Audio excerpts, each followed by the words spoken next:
Hello, welcome to Tutors of Life podcast, where we research life so you don't have to. Episode 187. This is your host, Shaun Tutor. And this is Sam. Oh, today's a Tutor episode where we try to teach you something new.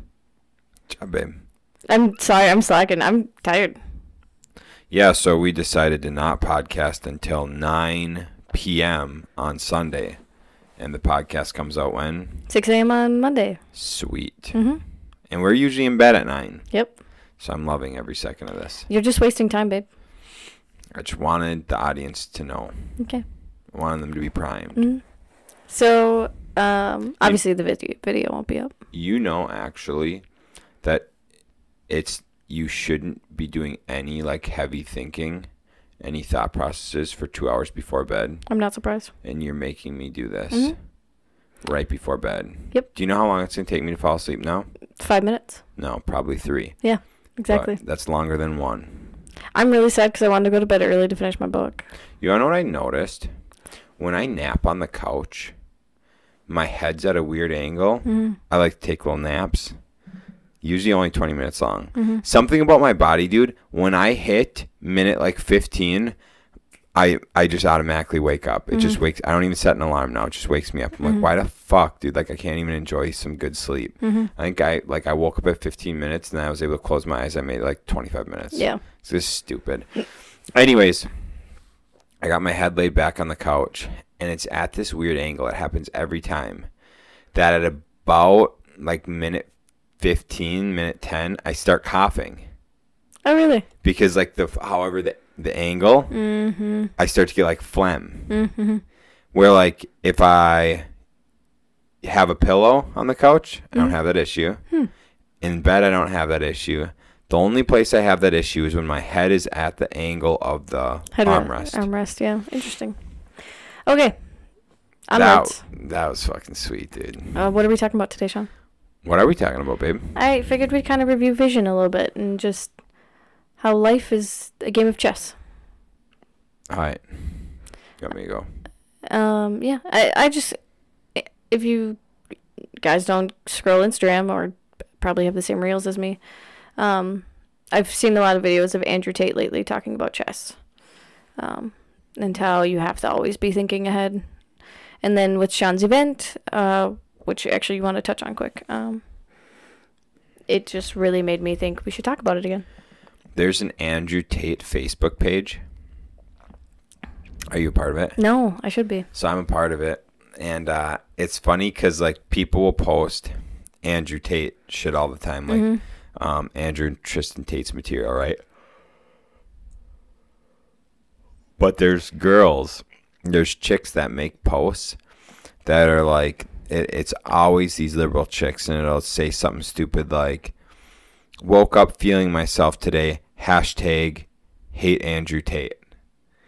And it gets posted into the group. And sometimes the chicks actually post that into the group. Oh, damn. And they just get destroyed. It's almost like it must be a kink for these chicks to just get verbally destroyed by a group of thousands of people who love Andrew Tate. I mean, they obviously have daddy issues. Dude, for sure. Okay, babe, let's get this. All right, guys, recap of the... okay, so kind of recap. So we had recon this weekend. Went really well. Going to have AJ on soon to discuss and go over the recap, some of the things we learned, some of the things that went really well. Yeah. But one thing I noticed at the end of the event when we were networking, and this is what Sam and I decided to bring up. AJ and I curated this event to flow really well. Yeah. And we got a lot of compliments that we did that, and we were really proud that we did that. And what we did, how we curated it, was to be based around figuring out your vision and how you want to get more time back. Yeah. Right? Was kind of how we curated this whole thing, and it went really well, and everyone built off of each other phenomenally. It honestly, as me watching it, because I was taking a lot of notes and watching it myself, I was very pleased with how every person built off of the person before them. Yeah. And so, but what we wanted to do is we wanted to start out with Audrey and discussing vision, and she hit it right on the head. She did a phenomenal job. Great speech. What I noticed is by the time we got to Dan, at the end of Dan's event, people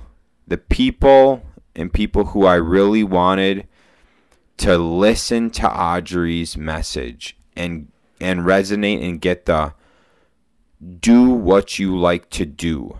And Mark Delfini talked about it a lot too. It does not matter the type of business you have, whether you're self-employed, have a small business, or a big operation. As long as you enjoy it, there's nothing wrong with it. If you're a one-man show, but you want to be a one-man show and you like it, there's nothing wrong with that. Right. However, if you want to have a team, a couple people, great. If you want to have a big business, awesome. But you have to want it. What I noticed is I wanted people to really hear that vision, really hear that and resonate with them and go home. And I hope a lot of people do go home and think about it. Yeah. But then we had Dan end off, and he did a phenomenal job, and he mentioned something that I've never heard of before, and it changed my thinking completely. It's not about working. So he said there's two ways, right? There's two ways. You're working in the business or on the business. Yep. So you're either working in the business or on the business. He had a third way, working above the business. And we'll dig more into that when AJ comes and we recap. But boy, was that a different way of thinking. The only issue with Dan ending was people took Dan's message, because Dan is at such a level of operations and systemization and entrepreneurship of running multiple different businesses and being a business owner. And people who need to think about their vision were just like, oh man, I should get coaching from Dan Schwartz. And if that's what you want to do, I agree completely. If you're looking at systemizing and scaling a business, you should be getting coaching from Dan Schwartz. Yeah. I agree 100%. The 80-20 coaching, I agree 100% you should be doing that. But I know some of the people in the room don't actually want that. Yeah. And I know that's not part of their skill set. And so we wanted to just get back on and talk today about vision and why it's so important, so that you can pick the path you want to pick and be confident in the path you want to pick. Yeah. Because because you and I we've talked about this and what's tough. We went to Rob Bailey's event. Yeah. And being at the event and listening to what some of these people were doing, we're like, man, we are such small fries. We are thinking so small. We need to be doing bigger. And we even didn't think of our vision while we were there. Yeah. When it's like, we know what we want to make and we know what we want to do. Why would we all of a sudden be thinking about money? Yeah. Just because there's other people at these events that have money, we automatically start thinking about money. And that's the danger, right? And yeah, Rob Bailey's event too, it was just the crowd in general, they all kept talking about money. Yeah, quite a few people there did. So yeah, and but not saying there was some good people there though. Yeah. You know, and then that's what I'm saying. Not saying the event was bad. The speakers were great there. We learned a lot. But we did meet some really great people who weren't talking about money. Yeah, but just those few, it's easier to spread negativity than positivity. So just getting the negativity of thinking about money, it steered us off track a little bit, but I mean, we took some very good messages from that event. Yeah, we did. It was so with the vision, you have to remember why you're doing what you're doing. And the analogy is, I can't remember which speaker said this, but would you run a marathon without knowing the finish line? No, you would not. I think it was Mark saying it. It was marked. You would not go run a marathon without knowing the finish line. Yeah. Because you would just quit when you get tired. Yeah. So why would you go into your life without knowing the finish line? Without knowing the finish line. Mm-hmm. Why would you go into business without knowing the finish line? Yeah. You wouldn't. And so, you don't have to just know the finish line and look for, and like want. You don't need to just be like looking forward to the end zone. Mm-hmm. You know, you don't have to just be looking forward to like reaching your goal, because it's all about the process. You have to enjoy the process. But the vision keeps you on the track to enjoy the process. Yeah, the vision is the mile markers throughout the marathon. Yeah. And we're not saying like you don't have to think your whole life through. One of our favorite exercises that Audrey always brings up is, and multiple people actually have brought up, is writing your obituary, and write it how it would be if you died today. Write it what people would write about you, and then write your obituary of how you want it. Yeah. And it really helps change your focus of like, oh, like I haven't done everything I want to do, or oh, I'm starting to realize people don't see me how I want them to see me.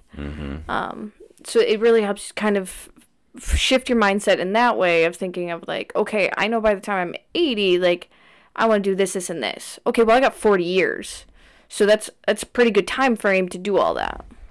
Right. But that's a good way to start, and then from there, I would highly suggest like having a vision board, or even like just something like have a folder on your computer of just pictures of things that like you want in life.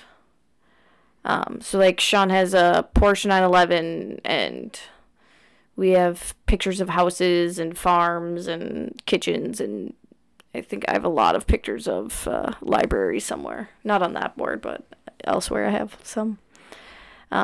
So that's a really good thing to have, because that's going to push you to go further than what you set yourself. And then next, I would say then write your 10-year goals. Yeah? Yes. So are we destructing the whole vision? I was just I didn't want this to be too long, so that's why I was just I think those are good steps to start with. For sure, the obituary. Do the obituary. I'd write the obituary first. Yes, exactly. And then I would write what you want in each category of life. Oh, I forgot about that, yeah. There's like 13 categories. You have health, family, friends, finances, spiritual, hobbies, fun. Hobbies and fun are two. Yep. Yeah. Business. Yep. I think like career is one, maybe. There's a lot of them. Yeah. There's like 13 of them. And you can look them up, and otherwise, we could mention Audrey does have an event coming up through Leadership Boardroom for a 3-day vision workshop, which would be really fun in December. Yep. But so you go through each one of those categories, and I've done it multiple times, and I've done it with Spider, with one of them's like materialistic things you have too. Yeah, like a word map. Yeah, so I do like a Spider word map thing. So I circle materials. I'll circle materials, right? And originally, I just started writing all sorts of crazy shit. You know, fucking helicopter, jet, you know, fucking all these crazy Bugatti, right? Like these crazy cars and all this crazy shit for materials, mansion, cabin, all this stuff. And then, so I did that there, and then I went over and I did health, and then I did spirituality, and then I did, you know, family, friends, all that. So I had 13 pages when I was done with a spider of each. Of all the things. And then, so once you got all that, then I took in I actually boiled it down to what on those things I actually wanted. Mm-hmm. Because it was fun to just, like, dream and think about all that stuff and, like, do all that. But I guess kind of rolling right into Rob Bailey's thing, I got clear on what I actually wanted. Yeah. And so I actually looked at that list and I was like, yeah, sure, a jet would be cool, but I would just care enough if I could just fly first class. Yeah.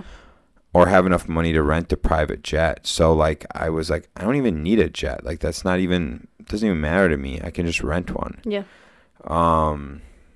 And then I was like, I did that with a lot of things, and I realized, like, oh, I don't actually care about a Bugatti. Maybe someday I will, but there's, like, cars that I know I want that are classic cars that I actually get more excited to see than a Bugatti. Yeah. You know, so it's like, oh, I actually would just, like, for at least where I'm at now, right? And so I did that, and I did that in all my categories. Mm-hmm. And so by narrowing all those down, I got to, like, my true like 13 categories and what I wanted in each category and what I wanted out of life. Mm-hmm. Okay, what do you got next? Vision board? Yeah. Because then you can just take those ideas and just put them on a vision board. 100%. I'm more of a visual person, so just looking at a picture of a beautiful library, it's going to make me want to push harder to get my beautiful library. Yeah. And then 10 years, 10-year goal. Mm-hmm. So look at your wants and write down and basically, like, not like how you could get those in 10 years, but how you could get closer to getting those in 10 years or how to get them in 10 years, whatever. And try to make sure you're stretching your goals, because it's okay to not make them, but if you stretch them further, you're going to get farther than you think. Mm-hmm. It's like when they say shoot for the stars and land on the moon or something. Shoot for the stars, you land on the moon. Yeah. Moon landing was fake. Yeah. But anyways, so set up those, like, what you want in 10 years. So, I mean, Shaun and I have a pretty good plan of what we want in 10 years. We haven't actually discussed, I think, for a little while. Things change all the time. So how we did that, though, is so we kind of wrote out, like, what our ideal self would be in 10 years. Mm-hmm. And so, and actually how we did that, you remember what I'm saying? No, but go for it. Because you want to get it all on the one page. Mm-hmm. And so you want your vision to be on one page. Mm-hmm. And we have those. Mm-hmm. But so what we did is we took those 13 categories Mm-hmm. and we wrote out statements for each thing about what we want as if we were that person. Mm-hmm. So, like, I am proactive instead of reactive. Oh, yeah. Right? Yep, I remember doing that. So the part of our 10-year goal thing, what I did, or like what we were told to do, was to write it in first person as if we were that person. Yeah. As if we had reached those already. And it doesn't even necessarily, it can be what you're thinking of yourself in 10 years. But I remember when I sold the business, I was able to cross a couple off. Immediately, yeah. Yeah. And so, like, I was like, things that were a big priority on my vision board, I realized were not a priority after I sold the company. Yeah. So I was like, well, fuck, dude. This person I wanted to be in 10 years, I just reached in 3 categories. Yeah. Because there's, you know, your 10 categories or whatever. 13. Oh, it was your 10 priorities. Yeah, I remember. I don't remember this being part of our 10-year goal, though. Okay. It was. I don't know if it was. That's just how I wrote my vision. Yeah. I'm just trying to help them. I dropped the mouse. That's okay. Figure out a plan. So 10 years can be very vague. It doesn't have to be very specific. Oh, you're doing the 10, 3, 1. Yes. Very, very different than what I'm saying. Yep. So you can kind of ignore just set it aside for now. So make some 10-year goals and make them vague. They don't have to be very specific, but make them vague. Because then you're going to take those 10-year goals and think to yourself, okay, what steps do I need to be in 3 years or 5 years, whichever, to get to that 10-year goal. Because that's where you're really going to push yourself. It's just like, okay, so let's say one of our goals is to be, I don't know, own a $10 million private island off of Florida. I don't know. So we have to think, okay, where do we need to be in 3 years in order to reach that goal? It would be probably, I don't know, owning $1 million in real estate. I guess it would be $4 million in real estate. Or whatever. Obviously, take your time doing this. Like, this should take you hours, days. It should take you a while to think through all of this. But do that with, like, every main thing you want in 10 years. And, like, you probably should have at least one for every category or most categories. Yeah. And think about your personal life before your business life. Because if you think about your business vision first, then your life is going to be based around business. You're not going to have a life. So you have to do your personal one first and what you want in life personally. Mm-hmm. And I think that's what a lot of people were getting thrown off about the whole event, was it was a business event. So not many of them are taking in consideration their personal lives, which is why they're like, oh, vision, whatever. Right, yeah, because then people aren't thinking, because then business becomes their identity. Yep. Not their personal life, their identity. Business is what they do. Yeah. People really struggle with that. Yeah. But then once you have those 3-year goals, then you can break those even down to, okay, where do I need to be in 1 year to achieve this 3-year goal? And you can always break it further down and down and down. But it's just so good to have just a general idea of where you want to be in 10 years. Yeah. I mean, like, I would love for us to have a mansion type castle thing. Probably have kids running around. Mimi will be hobbling around in the backyard, living the best last years of her life. In 10 years. In 10 years, yeah. Sure. Mm-hmm. I got my beautiful library with display cases of Legos, so no kids can touch them or ruin them. Sure. Yeah. Okay. Yeah. That works. Mm-hmm. So 10-year, and then boil it down. Mm-hmm. So how do they get this into a vision? That is their vision.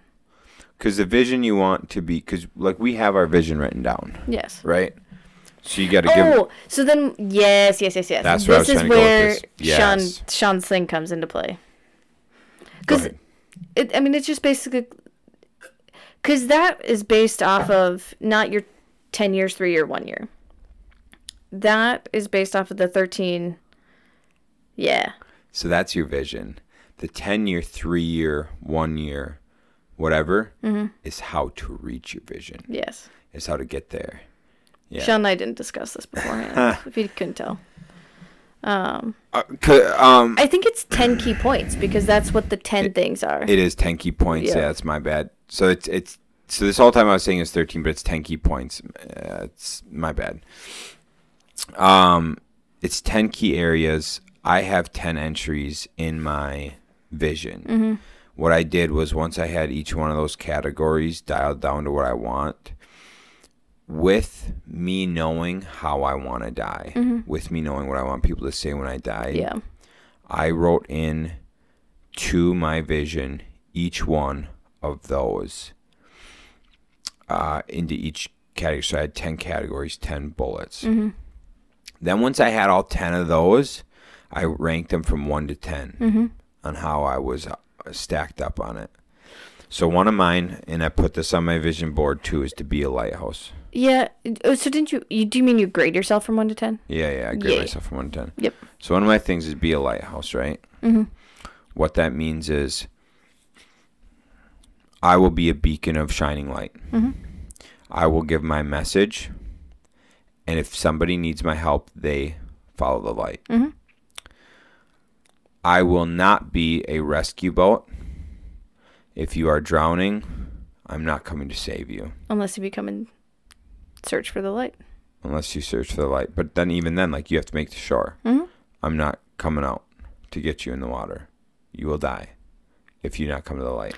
I mean, but a lighthouse is supposed to prevent you from hitting the rocks, right? Oh, yeah, true. Good point. Whatever. So, yeah. But the main point is, like, you have to go searching for the light. Right. Shaun's not going to come try to go help you because he's seeing you're doing it wrong, but you refuse to ask. So, a lot of the time, and what ended up, like, really wearing me out was seeing friends and family who fuck their lives away, and I want to go help them. Mm-hmm. But I realized I cannot help them if they do not want to be helped. Right. All I can do is if they come to me, I can offer them suggestions. I can try to show them the way, but I cannot rescue them from their decisions. Yes, there you go. That was better displayed. And so, being a lighthouse. And so, when I graded myself on that, I was not good. Yeah, I think that's when we first started using that. Yeah, it was 2 years ago. I was like a 3, and now I was like a 2 out of 10. Mm-hmm. It was horrible. And so, that was number 3. So then once I graded myself on all these 1 to 10 out of these 10 bullets, I put them from my number 1 priority to my number 10th priority. And your number 1 priority, you could be doing good at already, but you want to make sure you consistently stay good at it. Yeah. And it's also on like seasonality of like your life and shit and where you're at. Yeah, that's very true. So I put the lighthouse as number 3. Mm-hmm. My number 1 was being proactive, not reactive. Mm-hmm. Because I just had shit come at me all the time, and I was always in reaction mode instead of being able to be proactive about shit. Yeah. And so that was number 1. Was your morals number 2? Morals, yeah, living my life by morals and standards. Mm-hmm. Was number 2. Yeah. Because I wasn't living my life with good values and standards and morals. So those were my top 3, and I ranked them 1, 2, 3 like that because they were most important to me to fix and get better. And then down on the list, dude, once we got to number 8 was health. Yeah. For me, because I'm like, health isn't an issue. I eat clean. I train. Like, health isn't on my... I was an 8 out of 10 on health. Yeah. I'm a 9 out of 10 on health now. Yeah. So it's not even... There's things we could tweak, but it's nothing we need to focus on. Right. So that was 8. Number 9 was... I mean, it's up... Isn't that what's up there? Yeah, but I can't read that far. No, either can I. Number 9 was like living... being able to live where I want, when I want. Yeah. I remember. Yeah, not having to be tied down. Mm-hmm. Mm-hmm. And so that was that. Yeah. And but anyways, so that's kind of how I filled out my vision. Is so you get your 10 categories, and then you boil it down onto 1 page. Mm-hmm. You want it like 1 page of paper with what your mm-hmm. vision is. And so then you take that vision, yeah, and you plug it in to what Sam just said. The 10-3-1. 10-3-1, and then it's 3 month. And then it's 10-3-1. It's quarterly, monthly, daily. Mm-hmm. Yeah. And it's good to review that often because obviously you want to know how you're progressing on that vision. Because I wouldn't say you have to review it weekly. No. But for sure, at least monthly, if not quarterly. Yeah. And it can change as, like Shaun said, like once he sold Stable Living, like 3 of those things completely changed because it was just they were non-existent anymore. Right. They were non-existent issues. And then, yeah, I mean, they're still on my board. They're just not 1, 2, and 3 anymore. Mm-hmm. And so they're farther down. And then some of my other stuff, like my business is now my business stuff and my family stuff's now more towards the top, more of a priority. And so it's like, my business thing is like, I wanna build business with a network of individuals I care about. Yeah. That all wanna progress each other. Yeah. And so like now that's more important to me because I've spent the last 2 years working on my morals and values. Spent the last 2 years working on becoming a lot more proactive and thinking things through instead of reacting. Lighthouse is still like in the middle, around 4, just because people will come. I will hear people's issues, and you and I all the time bring it up about family, friends. Will hear their issues, and I have to say out loud all the fucking time. It's for myself. We cannot worry about what they're doing. If they're not taking care of themselves, anything, we cannot care about them until they care about themselves. Otherwise, you just rack your brain. You get so anxious about other people's lives that they are not willing to change, that your life starts to suffer. You cannot do that. And so that's why that one's still really important to me, because I'm not completely out of that. I have to verbally out loud say their life does not matter to me unless they come to me. Yeah. And it's also now we've kind of put into place with ourselves, and I'm sure Shaun probably actually does this with people he knows. Like, if someone brings him a problem, like, he'll just ask them, like, are you just here to complain, or do you want my advice? Oh, I started doing that. Yeah. That was one tip we got, and that has been really, really helpful. Who brought that up to us? I have no clue. I think it was Dan. Danny Hill. Yeah, Danny Hill said that. That's what I thought. Yeah. Because, he said when his wife comes to him, when Echo comes to him, he goes, are you here to vent, or are you looking for a solution? And so I use that now. Yeah. Because then you don't have to waste your effort of, giving advice that's not wanted. Right. Well, and it's actually refreshing when someone says, I just want to vent. Because then you can be like, cool. It's actually more relaxing, because then you're not trying to think of how to help them. That's true. You can just relax. Yep. You're just like, oh, okay, dope. Sounds good. Feel free and vent. I'll listen. Sweet. But it is refreshing when people, on the contrary, it's refreshing when people are man enough to admit that they're looking for help. And then it's like, yeah, sweet. Yeah. Lay it on me. So, but yes. Yeah. Once you do a personal vision, then you can do a business vision, and like where you want to be business wise and how that fits into your personal vision. So you have to think about that first, because let's say one of your personal things is, I want to spend 25 hours a week with my kids. But on your business vision, you put, I want to spend 50 hours a week on business. Well, where is that time coming?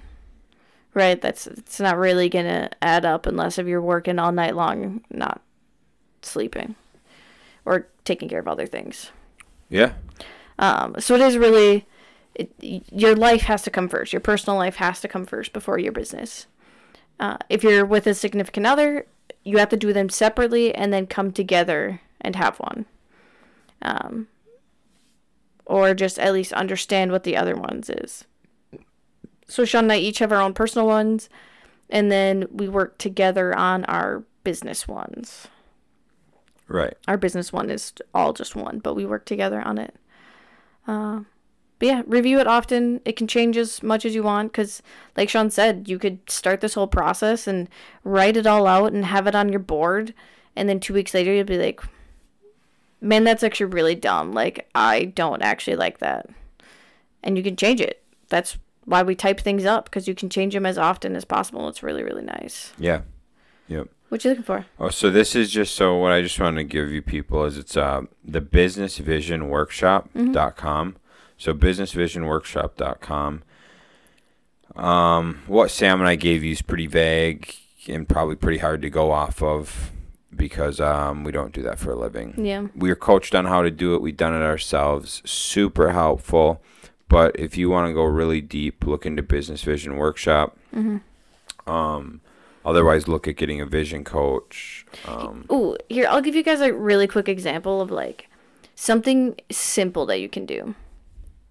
We just discussed this on our walk today. Shaun and I want to have kids.